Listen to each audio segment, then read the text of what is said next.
జగన్మోహన్ రెడ్డి గారు ఈ నిన్న ప్రెస్ మీట్ చూస్తే ప్రతి దానిలో కూడా పదే పదే చంద్రబాబు నాయుడు గారిని పట్టుకొని ఆయన వయసు అయిపోయింది, లేకపోతే ఆయన గుండెపోటు వస్తుంది, అసలు ఈ తండ్రి వయసు ఉన్న వ్యక్తిని పట్టుకుని ఈ తరహా మాట్లాడడం ఎంతవరకు సమంజసం? ఆడు మనిషి అయితే కదా ఆ మాటలు మాట్లాడతానికి, అసలు ఆ మనిషి పుట్టక పుడితే కదా తండ్రి లాంటి వాడిని పట్టుకొని పోతాడు ఉంటాడు, ఆడికి గ్యారెంటీ ఉందా?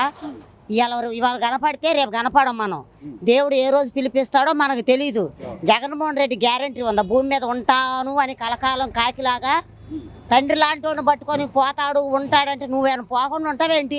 నువ్వు పోతే జనం చూడాలని చూస్తున్నారు, కానీ చంద్రబాబు నాయుడు నిండా నూరేళ్ళు బతకాలని అందరు కోరుకుంటున్నారు. ఆంధ్ర రాష్ట్ర ఆశీస్సులు మొత్తం చంద్రబాబు నాయుడుకే ఉన్నాయి. జగన్మోహన్ రెడ్డి ఏం పెద్ద ఇదేం కాదు. జగన్మోహన్ రెడ్డి భూమి మీద కొన్నాళ్ళ పాటు కూడా ఉండదు. చంద్రబాబు నాయుడు చాలా మంచోడిని, నేను చాలా మంచోడిని కాబట్టి బయట అందరు తిరుగుతున్నారు, లేకపోతే మా తాతని చంపారు, మా తండ్రిని చంపారు, మా బాబాయిని చంపారు అంటారు. అసలు వీళ్ళందరిని చంపింది ఎవరమ్మా? ఏంటి కనీసం జగన్మోహన్ రెడ్డి గారికి తెలిసే మాట్లాడుతున్నాడా? జగన్మోహన్ రెడ్డికి అన్నీ తెలుసు. బాబాయిని చంపించింది వాడే. బాబాయ్ ఉంటే ముఖ్యమంత్రి కాలేనని బాబాయిని చంపించాడు. మరి బాబాయిని చంపిన పట్టుకోలేదు. 5 సంవత్సరాల అధికారంలో నీకుందగా. నీకు అన్ని హక్కులు ఉన్నాయి. కోర్టు కూడా నీ హ్యాండ్ఓవర్లో ఉంటుంది, లాయర్లు నీ హ్యాండ్ఓవర్లో ఉంటారు, జడ్జీలు నీ హ్యాండ్ఓవర్లో ఉంటారు. నువ్వెందుకు పట్టుకోలేకపోయావు ఈరోజు? అంతలో బాబాయిని రక్త సంబంధం ఉన్న వ్యక్తిని ఒక బాబాయిని నువ్వు పట్టుకోలేకపోయావు అంటే నువ్వు ఎంతలా మగోడివి, నువ్వు ఎంతలా ముఖ్యమంత్రివి? ఈరోజు చంద్రబాబు నాయుడు అంటున్నావు. నువ్వు ఈరోజు కాళ్ళు ఎలా పట్టుకుంది సొంత చెల్లెలు తల్లికి బొగబెట్టవు సునీత గారు. కాళ్ళు ఎలా పట్టుకుంది, అన్నయ్య నాకు న్యాయం చేయాలి. ఏమి న్యాయం చేసావు సొంత కుటుంబానికి? తల్లిని చూస్తున్నావు ఈరోజు, షర్మిలాని చూస్తున్నావు నువ్వు ఈ రోజున. షర్మిలాని చూస్తలా, సొంత తల్లిని చూస్తలా, బాబాయ్ కూతురుని చూస్తలా. నువ్వే న్యాయం చేస్తావు ప్రజలకి? ఏమీ చేయలేవు. ముడుచుకొని కుక్కలాగా ఇంట్లో కూర్చో. అంతేగాని అదే ఉండి మావిగాని అంటాడు, అసలు మచిలీపట్నం, విజయవాడ, గుంటూరు అంటాడు. గతంలోనే 3 రాజధానులు అన్నాడు, ఇప్పుడేమో మావిగాని అంటున్నాడు. కనీసం అసలు ఈయన మాట్లాడేదానికి అప్పుడు మరి రాజధానిలో నేను ఇల్లు కట్టుకున్నాను, ఇక్కడే ఉన్నానని చెప్పి ఓట్లు వేయించుకున్నాడు. కనీసం ఈయనకి అసలు చట్ట నిబద్ధత ఉందా? మాట్లాడే మాటకి ఒక అర్థం ఉందా? జగన్మోహన్ రెడ్డికి మెంటలు వచ్చిందండి. 11 సీట్లు వచ్చినాయి, ప్రతిపక్షం కూడా లేదు. మెంటలు వచ్చి మావేక అంటాడు, ఆవేక అంటాడు. అంతకుముందు అమరావతి పోతే అన్ని గోతులే. ఆయన రూమ్ మాత్రం అద్దాల మేడ, ప్రజలు నడిచే రోడ్లు మాత్రం గుంతలు. మొన్న అమరావతి వెళ్ళాము, మనిషి ఒళ్ళు కదలకుండా వెళ్ళింది బస్సు. ఈ రోజు అమరావతి అంటే చెయ్యెత్తి దండం పెడుతున్నారు చంద్రబాబు నాయుడికి. రైతులు కానీ ప్రజలు కానీ మాకు ఒక్క రాజధాని చాలు, 3 రాజధానులు మాకు వద్దు, ఒక రాజధానే ముద్దు. సో అంటే ఈ రోజున ఈ వయసులో కూడా ఆయన కష్టపడి పనిచేస్తుంటే నువ్వేదో సహకారం ఇవ్వకపోగా ఇంకా వెనక్కి లాగుదాం, అక్కడ ఏ పెట్టుబడులు రాకూడదు, పరిశ్రమలు రాకూడదు అంటే పిల్లలందరూ ఉద్యోగాలు చేయకుండా రోడ్ల మీద పడి తిరగాలన్నా జగన్మోహన్ రెడ్డి గారు? మరి ఆయన కోరుకునేది అదే కదా. ఆయన కోరుకునేది అదే. మంచి చేసేవాళ్ళు ఎవ్వరికి నచ్చరు. చంద్రబాబు నాయుడు ఉద్యోగాలు తెస్తున్నాడు, ప్రాపర్టీలు తెస్తున్నాడు.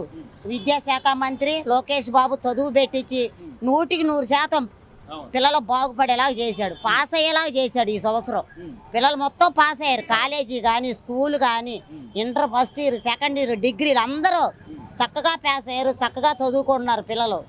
చంద్రబాబు నాయుడు ఉద్యోగాలు కానీ అన్ని పేద ప్రజలకు అన్ని చూస్తున్నాడు. జగన్మోహన్ రెడ్డికి వీళ్ళిద్దరిని చూసి మెంటలు వస్తుంది. అంతే. ప్రతిసారి పదే పదే ఆయన చచ్చిపోతాడు, ఆయన ఎవరైనా ఎదుటి తోటి మనిషి బతుకోవాలి, బాగుండాలని కోరుకుంటాం కానీ చచ్చిపోవాలి. నువ్వు చచ్చిపోతే నేను 101 టెంకాయ కొడతా జగన్మోహన్ రెడ్డి. చంద్రబాబు నాయుడు మాత్రం దయచేసి ఆ మాట అనొద్దు. మాకు నిండా 100 ఏళ్ళు బతకాలి ఆ దేవుడు, ఆంధ్ర రాష్ట్ర దేవుడు చంద్రబాబు నాయుడు. నిండా 100 ఏళ్ళు ప్రజల ఆశీస్సులు ఉంటాయి, మా ఆశీస్సులు ఎప్పుడు ఉంటాయి మా మహిళలు. ఇప్పుడు ఆయన ఏమన్నా రాజకీయం తెలిసినోడైతే అలా అనుకోవచ్చండి. అతను మావి గన్ను, పిచ్చి గన్ను, పొరటా గన్ను. రేపొద్దున పొరటా గుంటూరులో బాగుంటుంది అంటారు, పొరటా గన్ను. హైదరాబాద్ సికింద్రాబాద్ స్టేషన్లో బిర్యానీ బాగుంటుంది అంటారు, బిర్యానీ గన్ను. వీడికి పిచ్చి పట్టింది. ఈ జగన్ అనే వ్యక్తి వాళ్ళ బాబాయంలో లక్షలు సంపాదించుకున్నాడు, లక్షల కోట్లు సంపాదించుకున్నాడు. శుభ్రంగా తిరుగు. ఈయన ఎవడడిగాడు? చంద్రబాబు గుండుపోటు, నిమ్మకాయలు అమ్ముకునేవాడికి గుండుపోటు, అట్టుపళ్ళకి గుండుపోటు. ఏంటి ఈ పోటులో ఆడు అంటే? ఇప్పుడు రాజకీయం తెలిసినోడైతే పేదవాడి గురించి మాట్లాడు. నువ్వేది మాట్లాడినా పేదవాడి గురించి మాట్లాడి, చంద్రబాబు నువ్వు తప్పు చేస్తున్నావు, నువ్వు గతంలో 50 ఏళ్ల వయసోడికి పింఛన్ అన్నావు, ఇంటికి ఒక మున్సిపల్ ట్యాప్ అన్నావు. ఈ మాట్లాడు. వీడికి పిచ్చి పట్టిందండి జగన్ అనే వ్యక్తికి. వాడు మాట్లాడే మాటలు ఇప్పుడు ఏదైనా పేదవాడికి ఉపయోగపడేది మాట్లాడు. నువ్వు ప్రతిపక్ష హోదా లేకపోయినా పులివెందుల ఎమ్మెల్యేగా ఉన్నావు కనుక నువ్వు మాట్లాడే మాటలో ప్రతి దాంట్లో కూడా అర్థం ఉండాలి.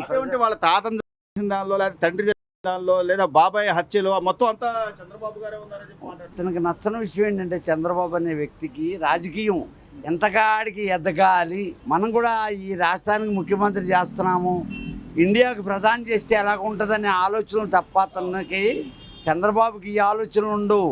ఆయన లేపేద్దాం వీళ్ళు లేపేద్దాం అంటే ఇంతకాలం ఈ జగన్ అనేవాడు ఉంటాడా? 2 గవర్నమెంట్లు 2014లో చంద్రబాబే, 2024లో చంద్రబాబే, ఈడు ఉంటాడా? అదేమంటే నేను నా మంచితనం వల్ల వీళ్ళందరూ బతికి బయటపడ్డ ఉట్టిదే ఈడి మంచి ఏంటో చూసాం. మొన్న ఈ సింగనగర్లో వరద వచ్చినప్పుడు ఈడి మంచి ఏంటో చూసాం. ₹1 కోటి ఇచ్చేళ్ళాడు, లక్షల కోట్లు పెట్టుకొని. ఏ పక్కకు వచ్చుద్ది ఆ ₹1 కోటి? ఇవ్వడండి అవన్నీ ఉట్టు మాటలు. ఇప్పుడు ఎప్పుడైనా ఏమే కూరగాయలు తేనా అని అడగాలి. ఇప్పుడు అడిగి తెచ్చి పెడితే ఆవిడ వండి పెట్టుద్ది చక్కగా. ఈడేమో పద్దాక మటర్లు అంటాడు, మానభంగాలు అంటాడు. చంద్రబాబుకి నచ్చవండి అయ్యి. ఈరోజు పరిశ్రమలు వస్తున్నాయి, పెట్టుబడులు తెస్తున్నారు, వాళ్ళ కాళాయళబడి మాకు ఇక్కడ రండి, మా పిల్లలకు ఉద్యోగాలు కావాలని వీళ్ళు మాట్లాడుతుంటే ఎంతసేపు మావిగన్ను, మచిలీపట్నం, గుంటూరు అసలు ఇట్లా ఏదో కన్ఫ్యూజన్ చేస్తే కాదండి. ఇప్పుడు ఎర్రగడ్డ హాస్పిటల్లో ఇంకా పెంచుతున్నారు. ఏది మెంటల్ వాళ్ళకి పెంచుతున్నారు, బెడ్లు పెంచుతున్నారు. దాంట్లో జాయిన్ అయిపోవటమే ఇతను మాట్లాడే మాటకు అర్థం ఉండాలి. నువ్వు ప్రజానాయకుడివే, ఓకే 5 ఏళ్ళు చేసావు, 151 సీట్ వచ్చింది నీకు, నువ్వు చేసావు, చిచ్చులు నొక్కున్నావు, బొచ్చులు నొక్కున్నావు, ఏమో నొక్కున్నావు, బాగుంది. ఇప్పుడు ప్రజల గురించి మాట్లాడు నువ్వు. అదే శవరాజకీయాలను ఏం చేయను. అది ఎప్పుడెప్పుడు హరికృష్ణ గారు చనిపోయినప్పుడు కేటీఆర్తో పొత్తు కోసం చంద్రబాబు నాయుడు మాట్లాడాడు. శవరాజకీయాలు అసలు నాకు తెలియదని మాట్లాడుతున్నాడు. నిజంగా శవరాజకీయాలు జగన్మోహన్ రెడ్డి గారికి ఏమండి? పరిటాల రావుకి ఆయన కాదా? జైల్లో చంపేసిన మొద్దు సీను గారికి ఆయన కాదా? మరి ఈయన శవరాజకీయాలు వీళ్ళ బాబు చచ్చిపోయినమ్మంటే పులివెందలు ఆయన నల్లమల్ల అడవుల్లో చచ్చిపోయాడు, హెలికాప్టర్లో పడిపోతే నువ్వేమి ఆడవాలి? నువ్వేమని ఆడవాలి? తండ్రి గురించి ఆడవాలి, నానా ఆమసలు పడాలి. నువ్వు కోలుకోవటాకే ఒక 1 year పట్టుద్ది. నువ్వు ఆ తండ్రి ఆ రకంగా అకాల మరణం పొందినందుకు అది కోలుకోవటానికి 1 year పట్టుద్ది నీకు. నువ్వు వారానికే చదివేసావు మూటా ముళ్ళు నేను ముఖ్యమంత్రి అయిపోవాలని. నీకున్న నీచమైన ఆలోచన ఆంధ్రప్రదేశ్లో 5 కోట్ల మందిలో ఏ ఒక్కరికి ఉండదు. సొంత బాబాయిని చంపిన వాడు కూడా ఈ రోజున ఏసీ కారులో తిరుగుతున్నాడు. దానికి కారణం చంద్రబాబు అంటాడు. అవన్నీ ఇప్పుడు చంద్రబాబు నరకాసురుడు ఏంటి సంవత్సరాలు ఆ చరిత్రలు ఇవన్నీ చెప్పుకొచ్చాడు. ఆ పిచ్చి బట్టి ఏమనాలో తెలియక అతనికి ముందు 2 కూతుళ్ళకి పెళ్ళిళ్ళు చేసుకొని అల్లుళ్ళు మనవాళ్ళని ఎత్తుకొని సరదాగా ఆడుకోమను, బాగుంటుంది. ఇంక మావి గన్ను లేకపోతే సికింద్రాబాద్ స్టేషన్ దగ్గర బిర్యానీ బాగుంటుంది, బిర్యానీ గన్ను అంటాడు. లేకపోతే నూజివేడు మామిడికాయలు బాగుంటాయి. ప్రజలు నమ్మరంటారు. ఇక లేదండి, అయిపోయింది. ప్రజలు ఏదైనా 1 సఫర్ గేమ్ ఒకసారి చూస్తారు. ఎన్టీఆర్ని 83లో చూశారు, 9 నెలల పాలన చూశారు, నచ్చింది, బాగుంది. వైఎస్ఆర్ని కూడా చూశారు, బాగుంది, నచ్చింది. వీడు తుక్కలక పాలన ఏంటండి? వీడు మైక్ పట్టుకొని నిన్న ప్రెస్ మీట్ పెట్టాడు. దేనికి పెట్టాడు? ఆడు మెంటలోడు కాకపోతే దేనికి పెట్టాడు? ఎవరు తిరుగుతున్నారు? ఉట్టి మాటలు అవన్నీ. ఇప్పుడు పెంట మీద రాయి ఎవరు వేయరు. ఇప్పుడు నీ మీద రాయి తగిలించుకోవటం ఎందుకు? అందుకని సర్దుకుపోతున్నారు. అయితే నిన్ను జైలుకి పంపేయాలని చంద్రబాబు నాయుడిని 53 రోజులు నువ్వు పెట్టించావు. నిన్ను 5 సంవత్సరాలు పెట్టగలరు, వాళ్ళు కెపాసిటీ ఉంది. కానీ ఎందుకు వదిలేస్తున్నారంటే ఫోన్లే ప్రతిపక్ష నాయకుడు పిల్లోడు అని వదిలేస్తున్నాడు చంద్రబాబు. మంచితనమే చేతగానితనం అవుతుందంటారా? కనీసం ఈ రోజున చంద్రబాబు నాయుడు గారు మనకి రాజకీయ కక్షలు వద్దు, లేకపోతే ఇంకోటి కాదు, మనకు ప్రజలు ఓట్లు వేసింది అందుకు కాదు, మనం పరిశ్రమలు తేవాలి, పెట్టుబడులు తేవాలి. ఈ వయసులో కూడా ఆయన కష్టపడుతుంటే పదే ఆయన 76 ఏళ్ళ ఆయన కూడా నిన్ను అంటున్నాడు. 76 ఏళ్ళ వయసు వచ్చేసింది చంద్రబాబుకి, ఇంకా తిరిగే టైం లేదు. మరి నీ బాబు తిరిగాడు, నీ బాబు కూడా తిరిగాడుగా. ఇప్పుడు రచ్చబండ అన్నాడు, పచ్చడి బండ అన్నాడు, నీ బాబు కూడా తిరిగాడుగా. మరి అప్పుడు నీ బాబుకి చెప్పలేదే, నానా కొడుకు అంటూ నేను ఉన్నాను, ఇక నువ్వు తిరగటం ఎందుకు, ఇంట్లో ఉండి అన్ని జాగ్రత్తగా చూసుకో అని నువ్వు అన్నావా? లేదుగా. ఎదటోళ్ళకి ఇప్పుడు నీకు ఒక నీతి, ఎదటోళ్ళకి ఒక నీతి ఉండదు, అందరికి ఒకే నీతి ఉంటుంది. ఆయన తెలుసుకోవాల్సింది చాలా ఉంది. జగన్ బాబు ప్రెస్ మీట్ మాట్లాడితే ఆ ప్రెస్ మీట్ పెట్టడం, ఆ సాక్షి విలేకరులు తప్ప నీకు ఎవరు వస్తారు ప్రెస్ మీట్ పెడితే? నీ అన్ని అబద్ధాలని అందరికీ తెలిసిపోయింది. మావి గమ్ అంటావు, మేక్ అంటావు, లేకపోతే 3 రాజధానులు బందర్ అంటావు, కృష్ణా జిల్లా అంటావు, గుంటూరు జిల్లా అంటావు. అంతేనండి. ఇప్పుడు ప్యాకేజ్ వాడు ఇప్పుడు రౌడీ సీట్లను పద్దాకి తీసుకెళ్ళి పోలీసు వాళ్ళు ఎందుకు వేస్తారు? అది మంచోడైతే ఎరుగా ఎందుకు వేస్తారు? వాడు ఏం చేసినా ఆ తులిపోడు. ఇప్పుడు జగన్ లాగా తులిపోడు మాట ఏదో ఒకటి అంటూనే ఉంటాడు. ఇప్పుడు జగన్ కూడా తులిపోడు. లేకపోతే నిన్న చంద్రబాబుని ఆయన 76 ఏళ్ల వయసుని పట్టుకొని నువ్వు అంటున్నావంటే నీకేం తెలుసని? నీకు ఆయన తల మీద ఇంటికి నిలిచినంత వయసు లేదు నీకు. ఏదో మీ బాబాయ్ ముఖ్యమంత్రిగా మీ బాబు 2 ఫిరుళ్ళకి వచ్చాడు కనుక నువ్వు సంపాదించుకున్నావు, తిను బాగుండు. ఈ రాష్ట్రాన్ని మేము బాగు చేర్చలేవు. కాలితే చిచ్చులు నొక్కుతావు. ఎక్కడ నీ కూతురు చదువుకున్న దగ్గరికి వెళ్ళిపోతావు, మాట్లాడితే వెళ్ళిపోయి చిచ్చులు నొక్కుతావు. అంటే చంద్రబాబు నాయుడు గారు మా విగ్గన అనగానే ఆయన గుండె ఆగినంత పని అవుతుంది అది ఇదని మాట్లాడతారు. మీ అభిప్రాయం? అధికారంలో ఉన్నప్పుడు ఆలోచన చేయకుండా విపక్షంలో ఉన్నప్పుడు కేవలం విమర్శగా మాట్లాడదామని చెప్పనన్న ఆలోచన తప్పితే రాష్ట్ర అభివృద్ధికి సంబంధించినటువంటి అంశం అయితే కాదు. ఇకపోతే ఈ 2 సంవత్సరాల నుంచి చాలా ప్రశాంతంగా ఉన్నది రాష్ట్ర వాతావరణం. అభివృద్ధి పరంగా కూడా ముందడుగు జరుగుతూ ఉన్నది. అదేవిధంగా అన్ని ప్రాంతాలని ఇండస్ట్రీస్తో పాటు తర్వాత పోతే ఉపాధి అవకాశాలతో పాటు డెవలప్మెంట్ చేసే విధంగా ప్రయత్నం చేస్తున్నారు. మీరు చెప్పినట్టుగా సార్ పరిశ్రమలు తేవాలి, ఉద్యోగాలు తేవాలి, లేదా డెవలప్మెంట్ జరగాలి. ఇప్పుడు ఆ వయసులో కూడా చంద్రబాబు నాయుడు గారు కష్టపడుతున్నాడు, మరి ఇతర దేశాలు వెళ్తున్నాడు, లేదా వాళ్ళకి రాయితీలు ఇస్తారని చెప్తున్నాడు. మీకు తెలిసిన ఏమైనా ఉన్నా కూడా చెప్పండి అని లోకేష్ గారు చాలా స్పష్టంగా చెప్తున్నారు. మీకు తెలిసిన వాళ్ళు ఉంటే చెప్పండి, మా క్రెడిట్ మీరే తీసుకోండి అని చెప్పి. ఇవన్నీ వదిలేసి నువ్వు మాజీ ముఖ్యమంత్రిగా పనిచేసావు, రాష్ట్రం బాగుండాలి, యువత ఉద్యోగాలు రావాలని వదిలేసి ఏదో ఒక అల్లరి లేకపోతే ఏదో ఒక ఇది క్రియేట్ చేద్దాం అంటే ఎంతవరకు సమంజసం సార్? వీటన్నిటికీ ఉదాహరణ ఒకటే సార్. ఎప్పుడైనా చేసేవాడు చెప్పడు, చెప్పేవాడు చేయడు. అది కాక జనాలు రాళ్ళు దేనికి వేస్తారు? కాయలు ఉన్నటువంటి చెట్టుకే వేస్తారు.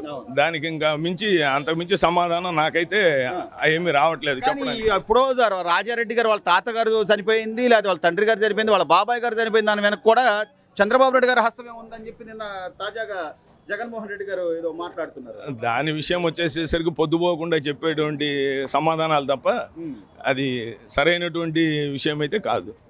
సో అయితే జనాలు ఎవరు నమ్మరంటారా? నాకు తెలిసి నమ్మరండి.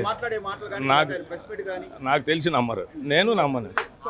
సార్ యువ నాయకుడిగా లోకేష్ గారు వర్కింగ్ స్టైల్ అనిపిస్తుంది. ఆయన అంటే ఈ రోజున సుమారుగా మెగా డిఎస్సి ద్వారా 16,000 ఉద్యోగాల నియామకం కానివ్వండి, ఆయన మార్కుతో ఇప్పుడు ఈ రోజున రాయల్ ఎన్ఫీల్డ్ లాంటి పరిశ్రమలు తీసుకురావడం కానివ్వండి, ఇట్లా ఏదో కడపలో స్టీల్ ఫ్యాక్టరీ కూడా ప్రయత్నాలు చేస్తున్నారు. సో వీటన్నిటిని బట్టి లోకేష్ని ఒక విషయంలో మనము అతని తత్వం ఏంటని తెలుసుకోవచ్చు. వచ్చినప్పుడు అతను తెలుగు మాట్లాడుతూ వ్యవహారం చేస్తుంటే అతన్ని ఎగతాళి చేయడం, అతని ఫిజిక్ని ఎగతాళి చేసి వ్యవహారం చేయడం చేశారు. అతను పట్టుదలగా తీసుకునేసేసి నియోజకవర్గం మంగళగిరిలో గెలుపైతేనేమి, ఇవాళ అతని ఫిజిక్ని చూసినా, అతని మాట తీరు చూసినా, అతను చేసేవాడా చేయనోడా అని చెప్పని అనేది ఆ మనిషిని చూస్తేనే అర్థమవుతుందండి. దానికి మనం వేరే అన్ని జోడించేసి మసాలాలు కలిపేసేసి మాట్లాడాల్సినటువంటి అవసరం అయితే లేదు. మార్పు అయితే ఉందంటారు ఖచ్చితంగా 100%. అతను ఫిజిక్స్ చూస్తేనే అర్థమవుతుందండి. ఈ సైజులో ఉన్నాడు కాస్త ఇవాళ ఇలాగయ్యాడు. పట్టుదలతో చేయబట్టే కదా అవుతుంది. ఆ రోజు తెలుగు మాట్లాడేటప్పుడు తడబడ్డాడు, ఇవాళ ఎంతో స్వచ్ఛంగా మాట్లాడుతున్నాడు. సో దాన్ని బట్టే అన్ని విషయాల్లో వాళ్ళ ఆలోచన విధానం, వాళ్ళు చేసేటువంటి విధానం ఎలా ఉంటుంది అనేది అర్థం చేసుకోవచ్చు. జగన్మోహన్ రెడ్డి గారు నేను పెట్టిన ప్రెస్ మీట్ మీద మీ అభిప్రాయం? సార్ జగన్మోహన్ రెడ్డి గారు అంటే వ్యతిరేకత ఏం లేదండి. కాకపోతే ఆ ఆలోచన విధానం అనేది తప్పు. ప్రస్తుతం డెవలప్మెంట్ అనేది కనపడుతుంది, కళ్ళకి అందరికీ కనపడుతుంది. ఇన్పుట్స్ తీసుకురావడం కానీ లేకపోతే ఇంకేదైనా కానీ ప్రగతి పదం కనపడుతుంది. ప్రభుత్వం అయితే బాగానే ఉంది, హ్యాపీగానే ఉంది. మావిగా అన్నాను అసలు అద్భుతం ఆలోచన. మచిలీపట్నం, విజయవాడ, గుంటూరు, అసలు ఈ మాట ఎత్తితేనే చాలు చంద్రబాబు నాయుడుకి అసలు గుండె ఇది వచ్చేటట్టుంది, ఆయన గుండె ఆగిపోయేలా ఉంది అది మాట. సార్ చంద్రబాబు నాయుడు గారు చాలా తెలియగలడండి. ఎదుటి వాళ్ళు విమర్శిస్తే వాళ్ళ గురించి అసలు పట్టించుకోడు. ఎప్పుడైతే పట్టించుకోడో వాళ్ళు షేడ్ అవుట్ అయిపోతారు, అంతే, ఆటోమేటిక్గా షేడ్ అయిపోతారు. అంతేగాని ఇప్పుడు జగన్ గారు అన్నారని చెప్పి జగన్ గారిని, లేకపోతే శ్రీలక్ష్మి అందని చెప్పి శ్రీలక్ష్మి గారిని, రోజా అందని చెప్పి రోజా గారిని ఎవరిని పట్టించుకోడు. తన పని అయితే తను చేసుకుంటే ప్లానింగ్ ప్రకారం అంతా కలెక్టర్లు మీటింగ్ పెట్టుకొని చక్కగా ప్రణాళికాబద్ధంగా వెళ్తున్నాడు. కానీ 10 సార్లు ఏదైనా ఇప్పుడు ఒక కుక్కని 10 సార్లు పంది అంటే పంది అయినట్టు ఆయన పదే అదేమంటే మా తాతగారిని చంపారు, మా నాన్నగారిని చంపిన దానిలో ఉంది, లేకపోతే మా బాబాయిని చంపారని ఇన్ని రకాలుగా మాట్లాడుతున్నారు. ప్రజలు నమ్ముతారా సార్? అది మనస్సాక్షికి, ఎవరి మనస్సాక్షికి వాళ్ళకి తెలుస్తుంది ఆటోమేటిక్గా. అది ఏంటనేది ఇక్కడ ఏదో అడ్జస్ట్మెంట్ చేసుకుని లేకపోతే కోఆపరేట్ చేసుకుని ఏదోటి దేవుడు అనేవాడు ఒకడు ఉన్నాడు, అతను చూస్తూనే ఉంటాడు. అంతకంతకి అనుభవిస్తారు ఏదైనా సరే, తప్పులు ఉంటాయి. సో ఈ రోజున క్యాపిటల్కి మనం ఒక చట్టబద్ధత కల్పించుకోవడం, రాజధాని అమరావతి అని చెప్పేసి ఇంకా అంటే మనం చూస్తే పరిశ్రమలు గూగుల్ అని కానీ లేకపోతే కాగ్నిజెంట్ అని కానీ అర్సలార్ మెట్టల్ అని కానీ ఇట్లా ప్రతిదీ కూడా ఏదో తేవాలి, పిల్లలకు ఉద్యోగాలు ఇవ్వాలని వీళ్ళ ప్రయత్నాలు, వీళ్ళు సహకరించకపోగా ఎక్కడికక్కడ అడ్డుకట్టేయడం ఎంతవరకు, లేకపోతే ఈ విమర్శలు చేయడం? అది ఎప్పుడైనా సరే ఈయన కూడా రాజకీయంగా ఎదగాలి అనుకుంటే సద్విమర్శలు ఉండాలి కానీ విమర్శలు ఉండకూడదు. వ్యక్తిగత విమర్శలు ప్లస్ డెవలప్మెంట్ విమర్శలు ఇటువంటివన్నీ ఉండకూడదు నా ఉద్దేశం. అది ఎప్పుడైతే విమర్శలతో ఉన్నారో ఆ ఎదుగుదలకి వాళ్ళకే అవరోధం కలుగుతుంది, అంతకంటే ఇంకేం లేదు. అంటే ఈ పార్టీ ఆ పార్టీ అని కాదు సార్, చేసేవాళ్ళు ఎవరు, చెందేవాళ్ళు ఎవరు, మనకు లాభం చేకూరుతుందా లేదా, ప్రజలకు ఉపయోగపడుతుందా లేదా, రోడ్లన్నీ డెవలప్మెంట్ అయినాయి, ప్రతి ఆస్పెక్ట్లోనూ ప్రణాళికాబద్ధంగా జరుగుతుంది. అందువల్ల మేము సాటిస్ఫాక్షన్గానే ఉన్నాం. మార్పు ఉందంటారు గత ప్రభుత్వంతో పోలిస్తే ఇప్పుడు ఈ 2 ఏళ్లలో? ఖచ్చితంగా మార్పు ఉన్నది. అది మోడీ అంతటి వాడే వచ్చి సహకరిస్తున్నారంటే, మోడీకి మన పార్టీలు సహకరించవచ్చు, అది వేరే విషయం. అటువంటి వాళ్ళు కూడా సహకరిస్తున్నారంటే మనం కూడా సహకరించాలి అంతే. ఈ పార్టీ ఆ పార్టీ అని కాదు, ఏ పార్టీ అయినా సరే చేసేవాడికి చేయూతనివ్వాలి. ఇప్పుడు 10 మందిలో ఒకటి చేస్తూ ఉంటే ఏలు పెట్టి చూపిస్తే అది తప్పు. కానీ మార్గదర్శకం ఇప్పుడు సింగపూర్లో ఉంది, ప్రభుత్వాన్ని విమర్శించే హక్కు లేదు, చేసే ప్రణాళికల్లో సలహాలు మాత్రం ఇవ్వమంటారు అంతవాటికే. ఆ సలహాలనే పరిగణలోకి తీసుకుంటారు, అంతేగాని అది మంచిదా చెడుదా అనేది మాత్రం ఆలోచించరు. అది ఈ 2 ఏళ్లుగా పరిశ్రమలు కానీ పెట్టుబడులని కానీ డెవలప్మెంట్ అని కానీ చంద్రబాబు నాయుడు గారు ఈ వయసులో కూడా అంత కష్టపడుతుంటే అసలు ఎక్కడెక్కడియో ఈరోజు తీసుకొచ్చి జగన్మోహన్ రెడ్డి గారు వాళ్ళ తాతగారిని, తండ్రి గారిని, బాబాయ్ గారిని చంపడంలో ప్రధాన కారణం బాబు గారి అన్నట్టుగా మాట్లాడుతున్నారు. ఈ విషయంలో జనాలకు తెలియదు ఏం లేదు, అందరికీ తెలుసు ఎవరు చంపారు, ఎవరు ఏం చేశారు ఏంటి అనేది అందరికీ తెలుసు. కానీ ఎవరు బయటపడరు. ఎవరితో జనాలు ఆయన చెప్తున్నాడు, నమ్ముతున్నారేమో అనుకుంటాడు ఆయన, అది నమ్మారా లేదనేది జనాలకు తెలుస్తుంది.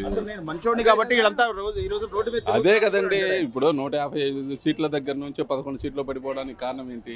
ఆయన అన్ని బ్రహ్మాండంగా చేశారన్న తర్వాత అన్నీ పడాలి కదా, ఏమైపోయినాయి?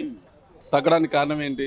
ఆయన పబ్లిక్ గా చెప్పేది అలా చెప్తున్నారు, అయితే జనాలు నమ్మలేదు. కనీసం ఆలోచించారంటారు. అంటే గతంలో నేను ఇక్కడ ఇల్లు కట్టుకుందాను అన్నాను, ఏడే ఉంటాను, డెవలప్ చేస్తాను, తర్వాత 3 రాజధానులు అన్నాను, ఇప్పుడు మళ్ళీ కొత్తగా మావిగాని అంటున్నాను, ప్రజలు నమ్ముతారా లేదా అని కూడా ఆత్మవిమర్శ ఆయన ధైర్యం వేరు, ఆయన ధైర్యం వేరు.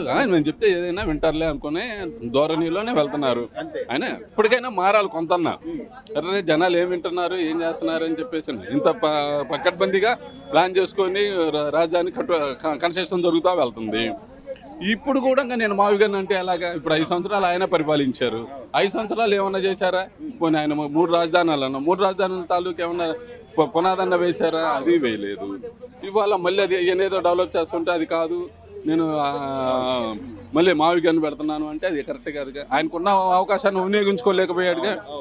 ఇవాళ చట్టబద్ధత కల్పించుకొని మనకు ఒక రాజధాని క్యాపిటల్ అమరావతి అని దానికి చట్టబద్ధత కల్పించుకుందాం, బిల్లు పాస్ అయింది, ఈ పెట్టుబడులు తేవాలని పరిశ్రమల కోసం వీళ్ళు ప్రయత్నాలు చేస్తుంటే ఇప్పుడు ఈ కన్ఫ్యూజన్తో పరిశ్రమలు రాకపోగా, ఉద్యోగాలు క్రియేట్ అవ్వకపోగా ప్రజలు కదా సార్ నష్టపోయేది. ఆయన కనీస బాధ్యత యాక్చువల్గా ఒక నాయకుడిగా ఆలోచించాలి అంటే ప్రజలందరి గురించి ఆలోచించాలి, డెవలప్మెంట్ ఆలోచించాలి. ఇంతకుముందు ఎన్ని గవర్నమెంట్లు వచ్చినా కానీ వాళ్ళందరూ కూడా చక్కగా ముందు గవర్నమెంట్ ఏం చేసిందో దాన్ని కంటిన్యూ చేసుకుంటూ వెళ్ళారు.